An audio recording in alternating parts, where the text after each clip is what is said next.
Bonjour, bienvenue sur notre premier podcast de la communauté ICC. Aujourd'hui, nous allons parler d'un rôle qui est parfois méconnu sur les grands projets d'ingénierie et de construction, mais qui est très important, voire central, qui est le rôle de document contrôleur ou de documentaliste. Et nous avons avec nous aujourd'hui Cécile Le Cerf. Bonjour Cécile. Bonjour. Alors, est-ce que vous pouvez nous en dire un petit peu plus sur vous, s'il vous plaît ? Oui, donc je suis document contrôleur sur des grands projets industriels. J'ai un parcours de documentaliste généraliste, en fait, j'ai fait des études de documentaliste. Et puis mon premier job a été documentaliste pour un projet dans le domaine nucléaire, ce qui m'a mené après vers la voie du document contrôleur. J'ai été aussi chef de projet de gestion documentaire pour un opérateur informatique d'EDF, en fait. Et puis actuellement, je travaille dans le domaine de l'eau. J'ai 4 ans d'expérience, en fait, dans le domaine documentaire.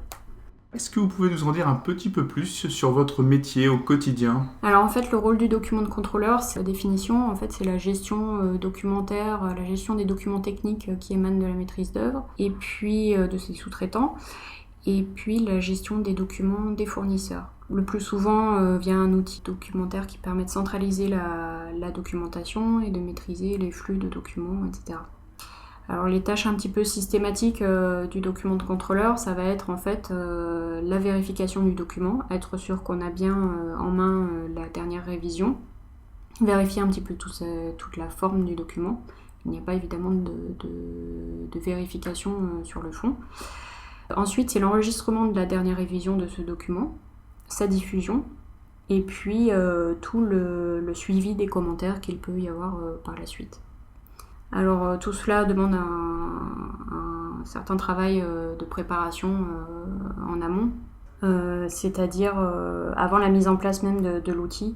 Au point de vue méthode, on doit déjà mettre en place une liste prévisionnelle de documents, réfléchir à la distribution des documents si on veut maîtriser tous ces flux documentaires, mettre à jour toutes les procédures de diffusion de documents, etc. pour remettre un petit peu à plat tout le cycle de vie du document. Faire des formations sur l'outil, bien définir toute la typologie documentaire, la codification, etc. Puisque la codification est un élément essentiel en fait, pour retrouver le document. Par la suite, il y a tout un travail aussi de suivi de cette gestion documentaire, pouvoir extraire des tableaux de suivi, savoir quel document a été mis à quelle date, a reçu quel commentaire, etc. Donc ça aussi, c'est une part importante du travail. Alors, par rapport à l'utilisation d'outils sur les différents projets sur lesquels vous êtes intervenu, qu'est-ce que vous avez utilisé comme type d'outils et quels bénéfices vous ont-ils apporté dans votre travail quotidien ?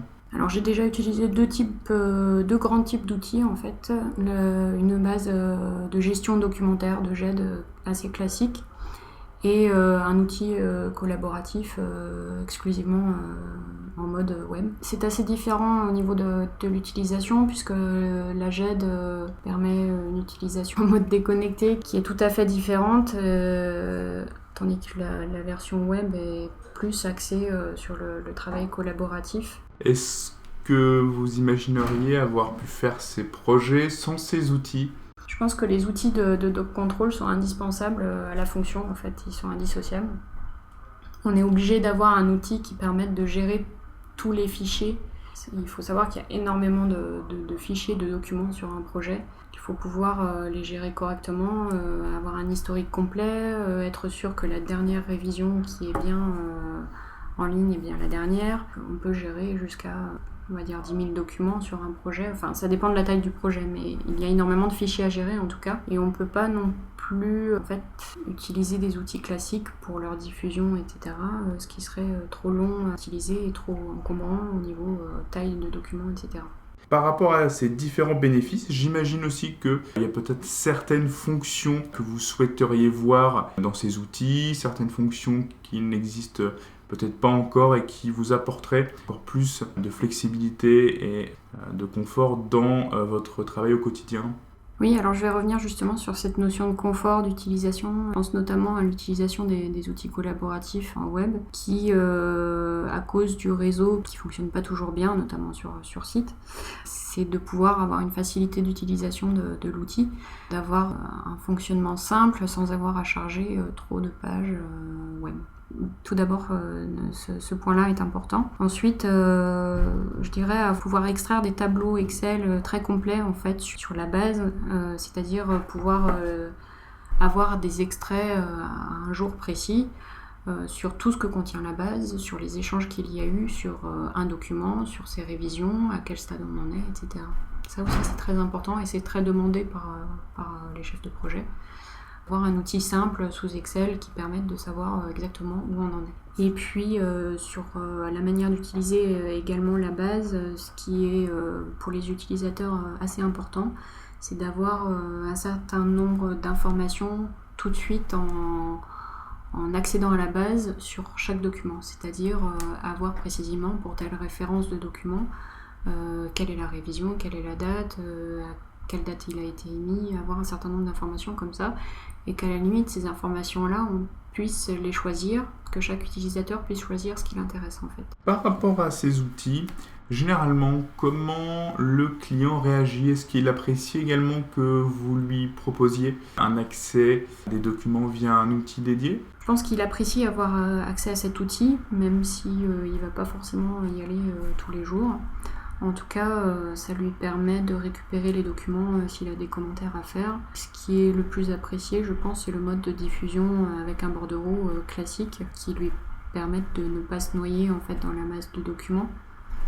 Encore que certains clients préfèrent quand même accéder au référentiel de documents. Alors c'est vrai qu'actuellement, sur de plus en plus de projets, on voit des outils collaboratifs qui sont mis en place. Ça devient vraiment incontournable.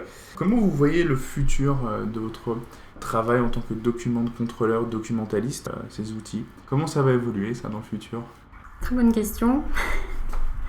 Je pense qu'il y aura tout d'abord une plus grande automatisation peut-être des tâches, parce que c'est vrai que c'est encore parfois laborieux de charger une dizaine de fichiers. Je pense peut-être aussi tout ce qui est archivage électronique, ce genre de choses qui pourront peut-être être intégrées aux fonctions de ces outils. Voilà, je pense que ce sera plus orienté vers vraiment du suivi de la documentation et que ce sera moins orienté vers tout ce qui est chargement de documents en masse et gestion de tous ces fichiers-là. C'est-à-dire qu'on aura toujours cette partie de contrôle des informations, des données qui sont dans les cartouches des plans par exemple, parce que c'est pas toujours exact, les données sont pas toujours exactes, les dates, etc., les dernières révisions, donc il y aura toujours cette fonction de contrôle. Mais après sur la partie chargement, on aura peut-être plus d'automatisation de ces tâches-là. Est-ce que vous souhaitez rajouter quelque chose? Peut-être oui, sur tous les avantages qu'on a sur le niveau de document de contrôle, de tout ce que ça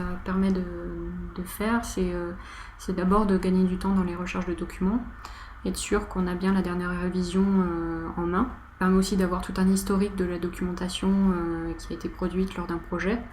Ça peut permettre éventuellement de voir les évolutions qui ont été faites entre deux plans, entre deux documents. Faciliter aussi toute la transmission de la documentation finale au client. Et puis, ça permet de faciliter la constitution des dossiers fournisseurs en organisant finalement leur collecte. Et ça permet un travail de préparation qu'il n'y aura pas à faire en dernière minute par la suite. Eh bien Cécile, je vous remercie de cette interview. Merci beaucoup donc d'avoir participé à notre premier podcast. Merci. Et je pense que pour continuer un petit peu sur ce sujet documentaliste et du document de contrôleur, on va peut-être essayer de créer sur le site communautaire ICC, communauté de documents de contrôleurs, qui vous permettra donc de pouvoir échanger avec d'autres documents de contrôleurs sur un sujet qui est vraiment très pointu et qui mérite à être connu. Voilà, je vous remercie encore et Merci à vous. Je vous dis donc à bientôt.